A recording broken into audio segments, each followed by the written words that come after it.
Ассалаумағалейкум достар, бүгін бізде Қазығұрт ауданында пена-бетон саласын түсіретін боламыз. Кәсіпкердің құпиясымен бөлісетін боламыз. Құрметті достар, яғни осы видеоны міндетті түрде лайк басыңыздар, комментарийге жазып кетіңіздер. Және де достар, осы салада қанша ақша табуға болатынын бүгін міндетті түрде білетін боласыздар. Осы өңірлерде қатты дамып тұрды. Кішкене бірін-бірін көргеннен кейін жігіттер тез бізде хватке ғой, тез үйреніп, осыны дамытып, бұл кәсіптердің бір ерекшелігі де. Міне максимум бұған жаңағы 3 миллион құясың. 3 миллионмен сен айына миллионнан жоғары табыс табасың. Миллионнан жоғары 40 мың теңге расход. 110 мың теңге уже таза пайда. Барып бір күнде бір үйді бітіріп кетесің. Әңгіме суда. Қожа Насырдың ертегісі бар ғой. 1 метр матадан 2 тақия шығарам дейді. Жаңағы бір кісі айтады, маған 12 тақия шығарып бересің ба дейді. Жарайды, шығарып беремін дейді.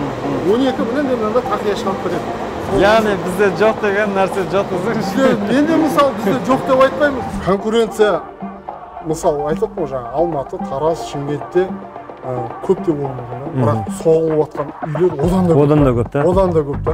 Өйткені аз ойбай конкурент жоқ деп айтпай ақ қояйын. Конкурент бар, но бірақ соғылып жатқан үйде көп. Ассалаумағалейкум достар, бұл екінші шығарылым, яғни өткен видеода біз пена-газоблок түсірген едік. Гипсоблок. Бүгін пена-бетон түсіруге келген едік, яғни пена-бетон не екенін бүгін білетін боласыздар. Оның жаңағы сапасы жағынан, яғни черный потолоктан қандай жаңағыдай плюс-минустері бар екен бүгін білетін боласыздар.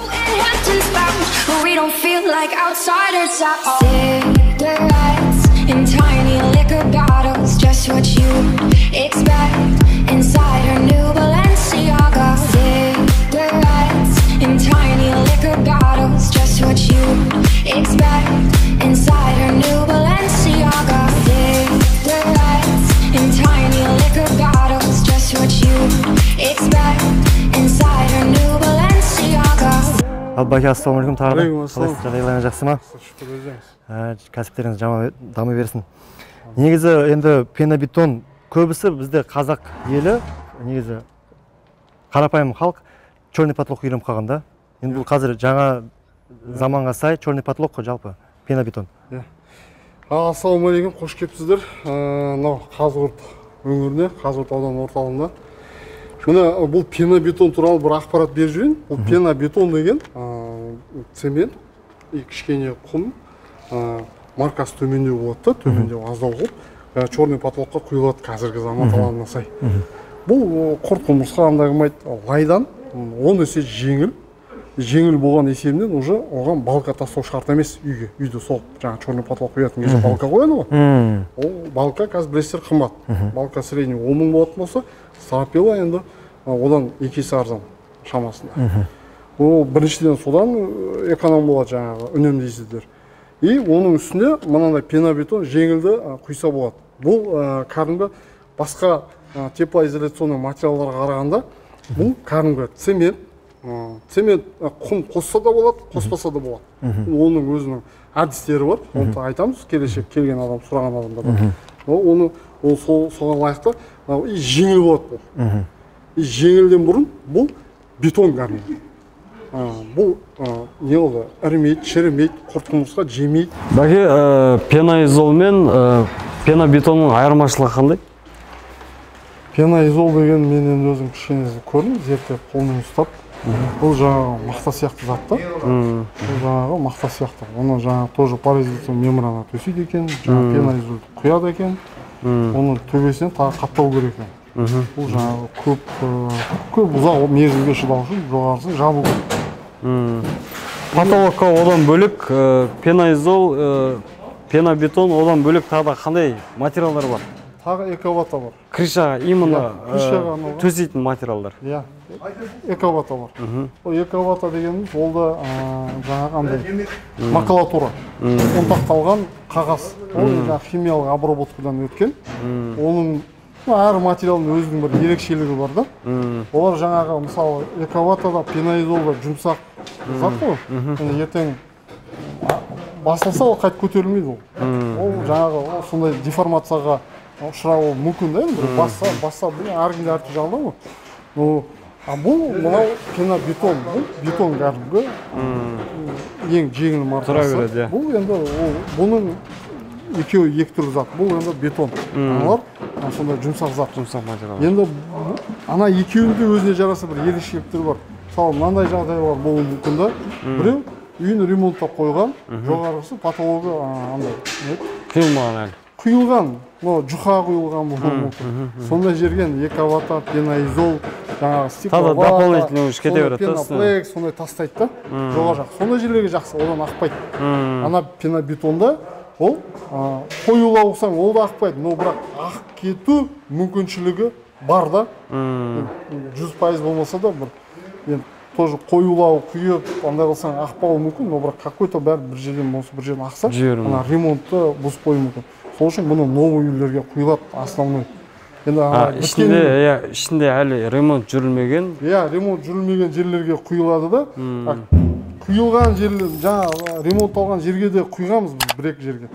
Бір жер, екі жерден ба ағықты. Полиомен кішігірім болса да тамшылауы мүмкін.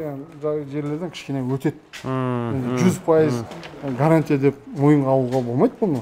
Потому что өтеу мүмкін. Қоюлау құйсаң өтпеуі де мүмкін. Ағашқа зияны бар ма?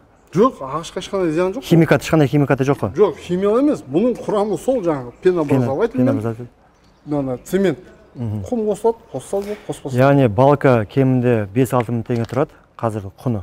8-10 мың ба? Қазір стропилалар 3,5-4 мың теңге тұрады. Екі есе балкадан өнімдейсіздер. И жаңағыдай газдан, жаңағыдай теплоизоляциядан өнімдейсіздер. Бұның астына жаңағы стропила қойылады, обрешетка қағылады. Обрешетка қаққанда да бір 200 сантиметрден артық қалдырмау керек.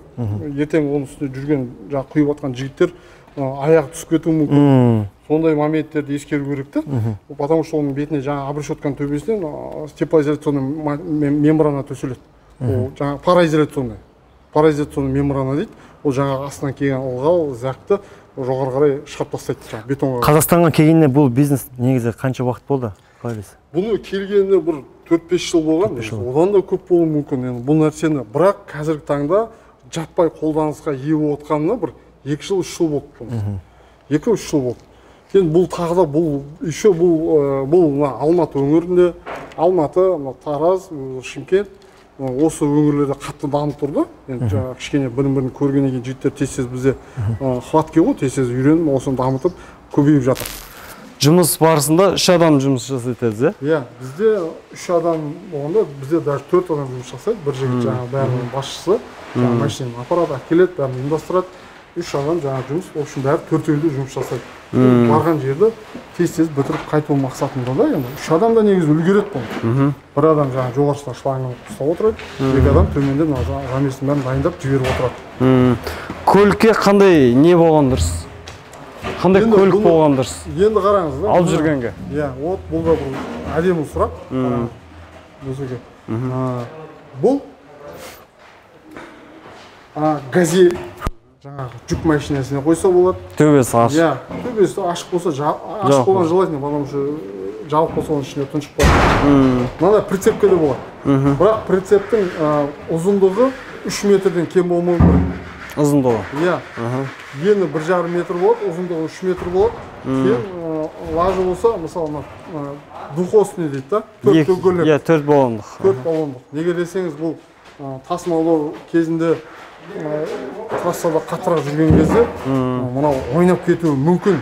Ойнап кетеді деп айтпаймын, мүмкін. Сонда бір апаттық жағдайларға ұшырап қалуы мүмкін да. Потому что мынау зат ауырлау. Үстінде төбесінде бір 600-700 килолық зат тұрады. Генератор бар, басқа бар, мынау бар, бәрін қосқанда. Мен байқағаным, мысалы, 2 этаж үй салатын болсаңыз, мысалы, между этажами жаңағыдай құйылады ғой бетондарша, онда пайдалануға болады. Байқағанда стропилалар қойып тоже как не сияқты бетон орнына. Бұл теплоизоляция, ондай моментте ол теплоизоляция и шумоизоляция. Шумоизоляцияға ол жақсы. Ол үшін жаңағыдай балка істеп, бұны жасаған екен, төбесінен половойға әдемі тағы балка тастау. Просто бетіне тастау кетеді. Тастап, оған да пайдаланса болады. Енді бұның бір бұл бизнестің, бұл дайын бизнестің ерекшелігі мынандай. Қазіргі таңда біздің өңірде, бұл төңіректерде жұмыс ақысы, қызмет ақысына 1000 теңге ақша аламыз.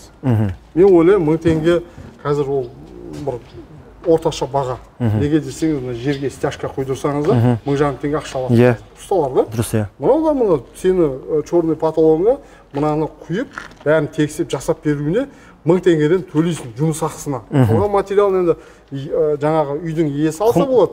Болмаса жаңағы бізге тапсырма береді. Құмым бар, цементім бар дегендей. Иә, бұларды біз өзіміз апарсақ болады, жаңа ақшасын аламыз да оған.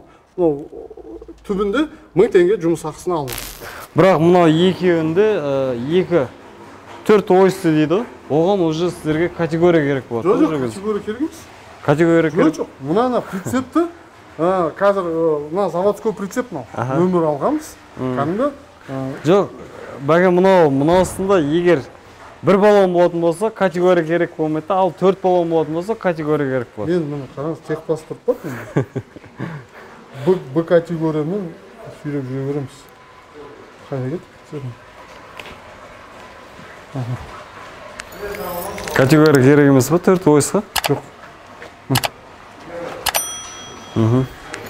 Осы 35А деген ана нөмір тұр. Б01 деген. Категория керек емес. Иә. Болды оны. Кәдімгі Б категориялық машине, жеңіл машинең болса, енді бұны сүйреу үшін біз Passatпен сүйреп жүрміз. Жаңағы Audi, Niva, әркім қандай машина сүйрей береді бұны. Жаңағы прицепқа ілесін, жүре бересің. Б категория, ешқандай андай жоқ. Клиенттерге барған кезде бәке, ол кісілерден тоқ алынама или тағы не алынады, дополнительный су алынады или полный өздеріңізбен бірге алып барасыздар ма? Енді қараңыз, клиентке барған кезде заказ қабылдауға байланысты. Егер клиент ақшасын бәрін сізге берем, бәрін өзіңіз әкел десеңіз, жаңа цемент, құм, астына төсейтін пароизоляционный мембрана, пенообразователь, барлығын өзің алып барасың да, ұйымдастырып. Біреулер айтады, мен барлығын дайындап қоям, қызмет ақымды ғана аласың дейді. Ол кезде барасың, бірақ сол кезде де сол үйден су керек болады. Су керек болады. И жаңағы мысалы 2 миллион теңгелік комплектация болатын болса, тоқ керек болады, 220 алуға керек болады.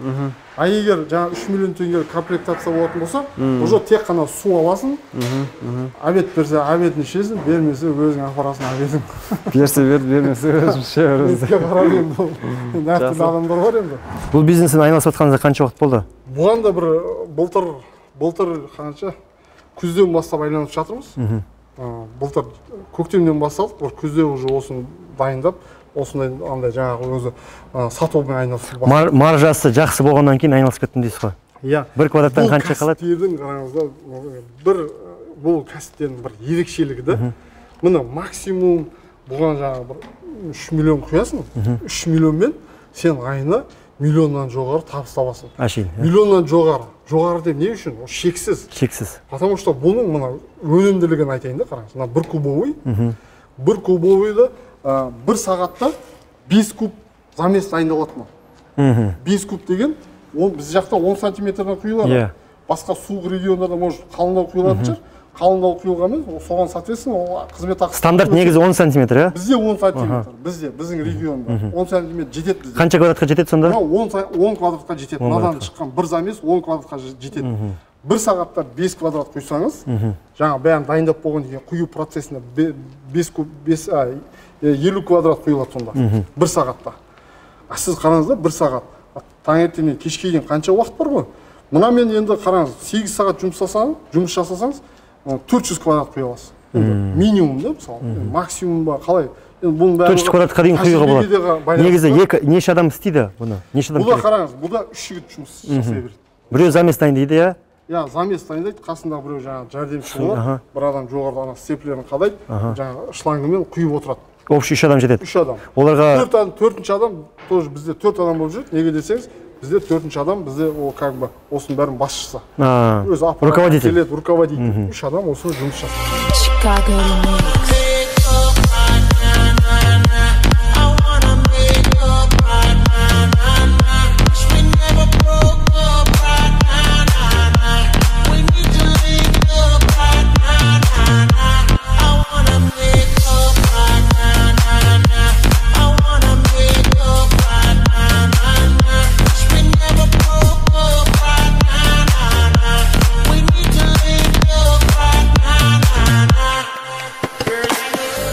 Қазір енді бір жерде толығырақ тағы да бір түсіндіріп жасаңыз, жақындап, бәке. Иә, міне мынау прицеп, мынау мектеп, мынау пенообразователь жаңағы осы. Бұл не қызмет атқарады? Пенаны құямын болсын? Пена мына жаққа замесі дайындалады, мына бочкаға. Енді сол бочкадан мына жерде пена шығарып береді. Пена болып, мына жер көпіршік ретінде араласады. Бірінші су, цемент, жаңағы қосатын да бір химикаттары, и содан мына пенамен толтырылады. Мынадан ары кетеді. Кішкене құйылған замесіміз, осындай ғана замес болады. Осыны қалған мына пенамен толады. И содан бұл жеңіл бетон болып шығады. Цемент пен құм бәрі араласқан кезде. Цемент и пенамен араласқаннан кейін жеңіл бетон жоғарыға құйылады. Пенаны көпіртетін не өзі мынаның ішінде көпіріп келе ме, или мына аппарат көпірте ме? Бұл мынаның ішінде сумен жаңағы жидкостарды. Жидкость, сол құйылады. Одан ол мына насос арқылы мынаған құйылып жіберіледі. Осыдан пена ол дайын көпіршік болып шығады. Система, яғни мынадан келген кезде мына жерде көпіре ме ол сонда? Осы жерде көпіреді. Осы ішінде көпір, мына жақта көпіршік болып шығады. Ал ол мына химияларын ол қайдан келеді бізге? Қазақстанда өндіре ме оны? Бұл Қазақстанда отандық өнімдер де бар, шетелден келіп жатқандар да бар. Оның ішіндегі қайсысы дұрыс, қазіргі оны да біз айтамыз, қайсы пеналармен қазір дұрыс шығып жатқан. Оны да мысалы, осының да өзінің расходтары бар. Оны да қандай пенамен жұмыс жасаған дұрыс, ол жақтан толық қандай үйретеміз. Яғни мысалы мен сатып алдым, сізден оборудование сатып алдым 3 миллион теңгеге. Мен 3 адам айлық қалсам болады, дұрыс па? Иә. Енді қараңыз, міне средний үй дейік та, бір есеп шығарайық. Средний үй, орташа үйлер қазір 150 квадрат. 150 квадрат, иә. 150 квадратты үй. 150 квадрат қызмет ақысы 150 мың теңге болып тұр. Былайша 1000 теңгеден болса. Енді қасыңызда жаңағы басшысы бөлек 3 жігіт алды дейді. Иә. Оларға 10 мыңнан мен ойлаймын, қазір таңда 10 мың теңгеден таңертең кешке дейін жүретін табылады. Әдемі, иә. Иә, ол қатты андай емес, разнорабочий да жаңағы. 30-40 мың теңге дейсіз. 30 мың теңге ол жаңа 3 жігітке беріледі. 3 жігітке, иә. 10 мың теңге сен барып келіп бензинің бар, шайың бар, ауқатың бар, темекің бар, жаңа жігіттердің прочий расходтар. 40 мың теңге расход. 110 мың теңге уже таза пайда. Ол 150 квадраттан 200 квадрат кездеседі. Бұл нәрсені айтып отырмын ғой, бір күнде қараңыз 110 мың теңге таза пайда. Клиенттерді қаяқтан табуға болады? Клиенттер OLX, кейін сарафанный радио. Бізде сарафанный радиода жақсы жұмыс жасайды, білесіздер ол. Барлық регионда жақсы болады. Риза болған клиент арқылы? Иә, клиент арқылы да ол. Ол сарафанный радио и OLX, основной OLX-тен келеді. Ол жаңағы бұны біз прицепке орнатып қойғанбыз өзіміз. Жеңіл машинамыз бар, Passat. Соған тиеп аламыз да, машина балған жігіттердің бәрі мінеді. Осы 150-200 километрдің радиусында заказ алып бара береді. Жұмыс жасай береді.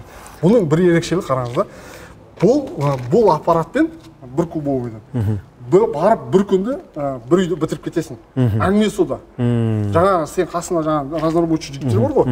А егер соны сен барған үйіңді бір күнде бітіре алмасаң, екінші күн тағы барасың ғой. Екінші күнге уже тағы жаңа 30 теңге расход. Тағы расход кетіп жатыр. А мынамен бір күнде бітіресің, болды. Жаңа маржаң өзінде қалады. Өйткені мысалы бізді осы видеода көрген едік, жарты кубовый бар екен. Яғни Байкен айтатқаны жарты кубовый бір күнде 150 квадрат құйып бітіру мүмкін емес.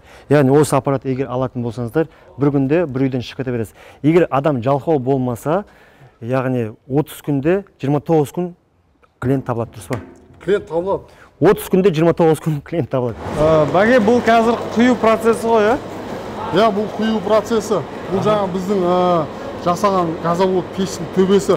Бұл жерде бізде экспериментальный площадкада есебінде болады. Бұл жерде бізде өзіміз эксперименттер құйып, осы жерден шығарамыз. Қараңыз, енді жаңағы тұтынушыларға, осы пенобетонды пайдаланушы адамдарға айтатын бір андайым бар. Мынандайда құйған кезде бағасын төмендеткізеді. Ақшаны үнемдеу үшін. Ақшаны үнемдегенде мына құятын жігіттер ол өзінің ақшасын үнемдемейді, ол бәрібір материалдан үнемдейді ғой. Мысалы қызмет ақысы бәрі 1000 теңге кішкене алып қалу үшін сіздің цементіңізден жаңағы химикат анау-мынауыңыздан бәрі қысқартады. Бізде мына алдыңғы құйғанымыз мына осы мына бір квадратты 1600-1700 теңге материалымен жұмыс ақысымен барлығы квадратына 1600-1700-ден құятын рецепт міне. Бұның беті қараңыз. Жаңа тырс-тырс етіп кетеді.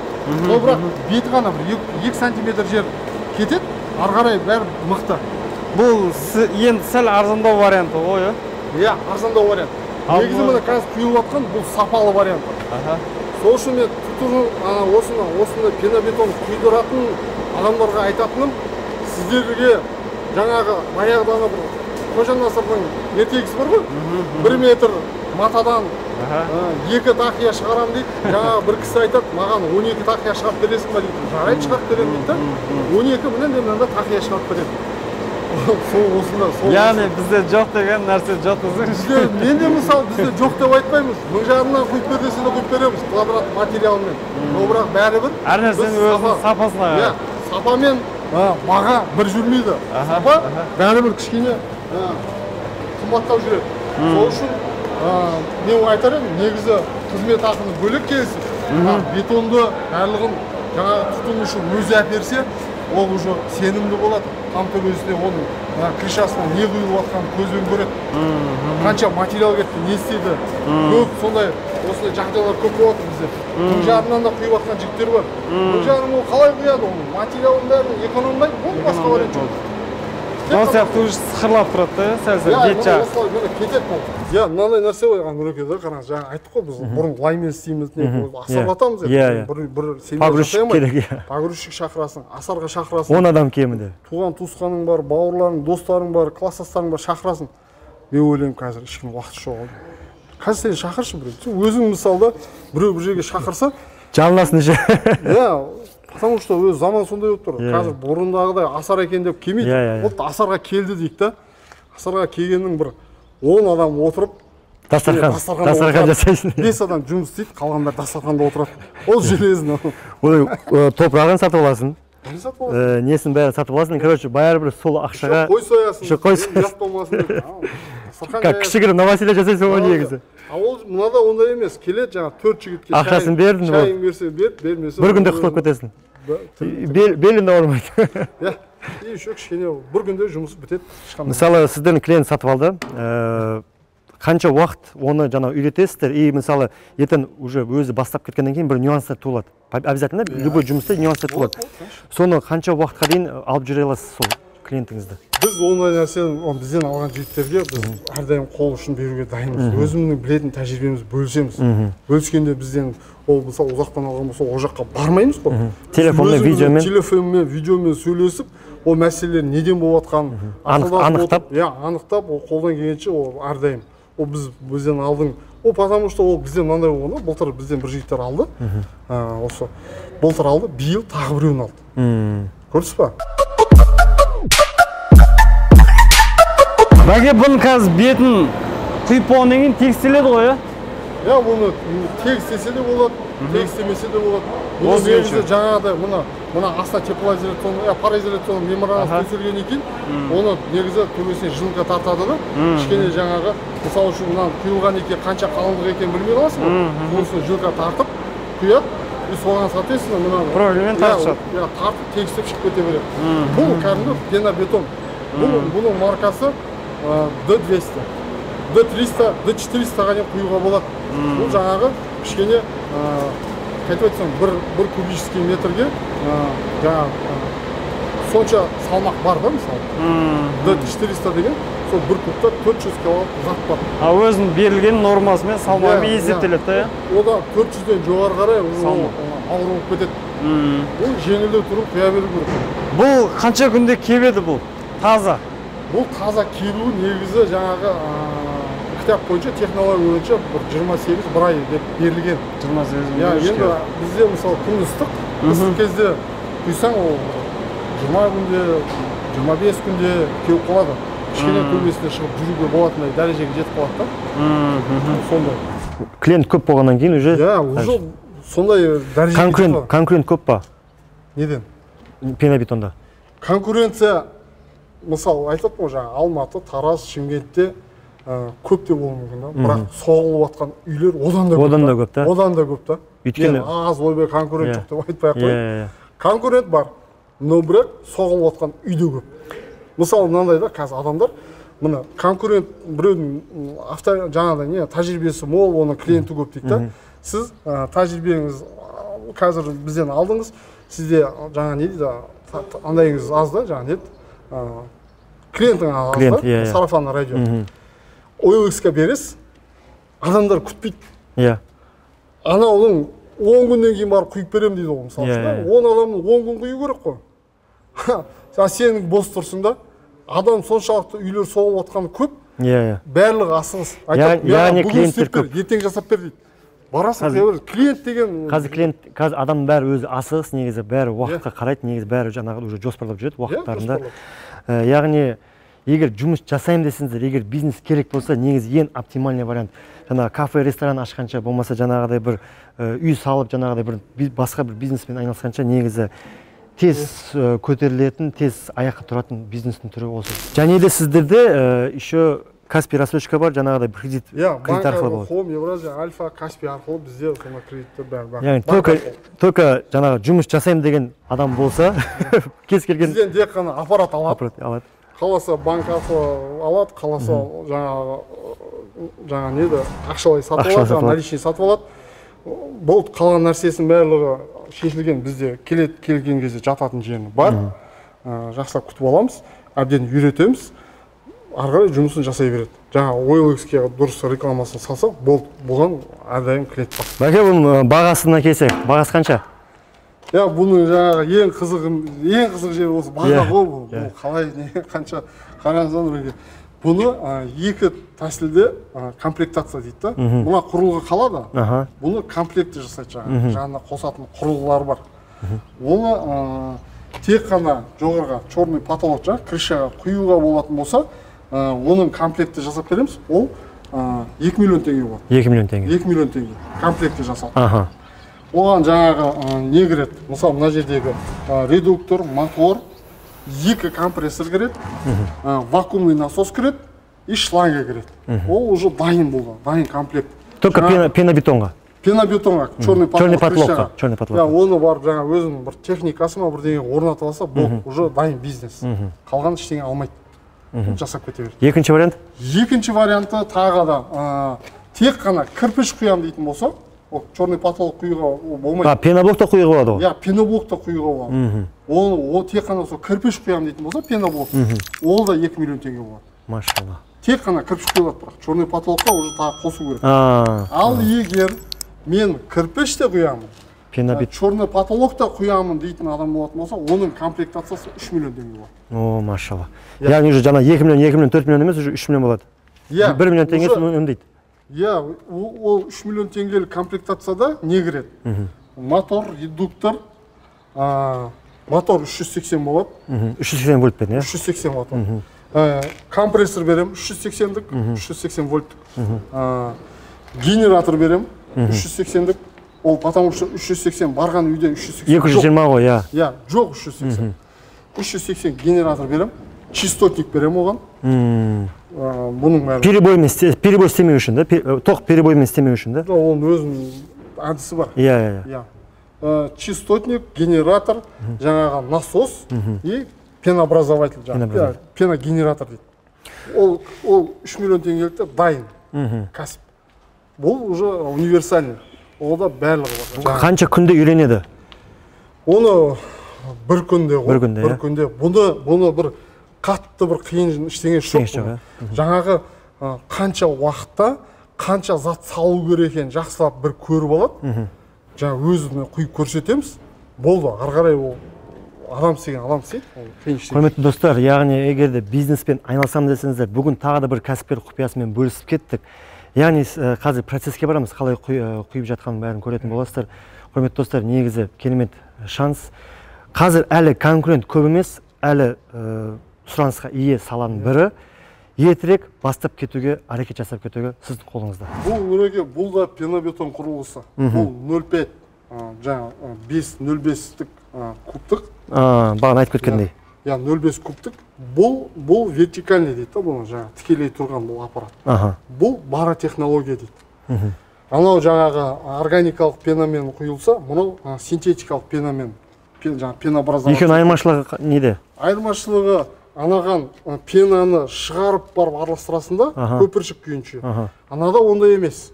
Бұған жаңағы су, цемент, құм жаңағы саласында, соңында пенообразователь жаңағы пенаны күйінше құя саласың, жабасың, аузы жабылады. И жаңағы ішіне давлениемен бұның ішіне жаңағы айналады да, бұның ішіндегі состав пенаға көбейеді. Ісінеді.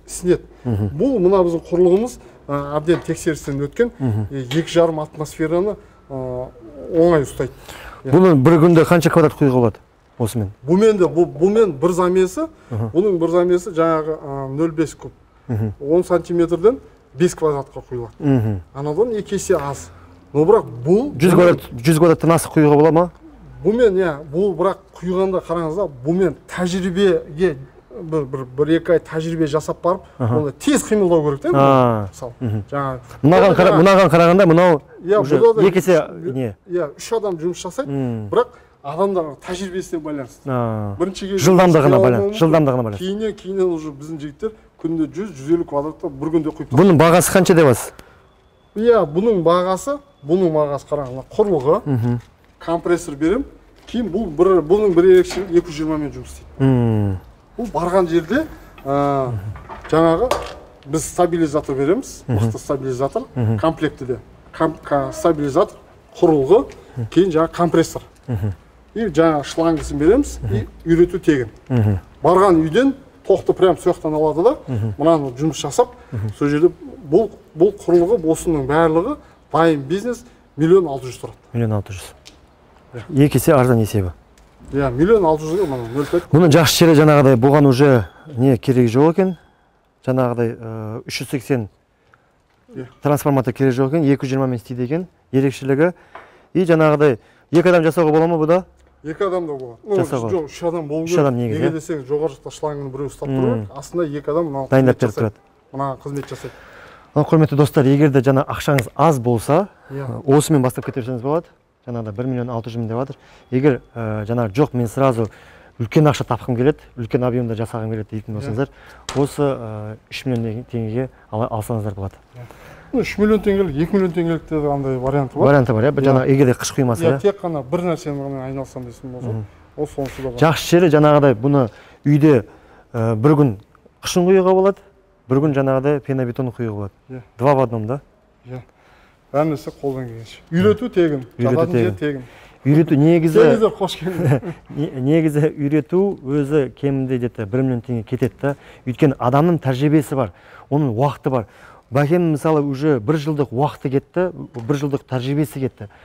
Енді егерде уақытты үнемдеймін, уақытты жақсы көретін адамдар, егер уақытты үнемдеймін десеңіздер, дайын бизнес сатып алып, ертерек бастап кетсеңіздер, сіздер уақытын ұтасыздар и ақшаны ұтасыздар. Дұрыс па?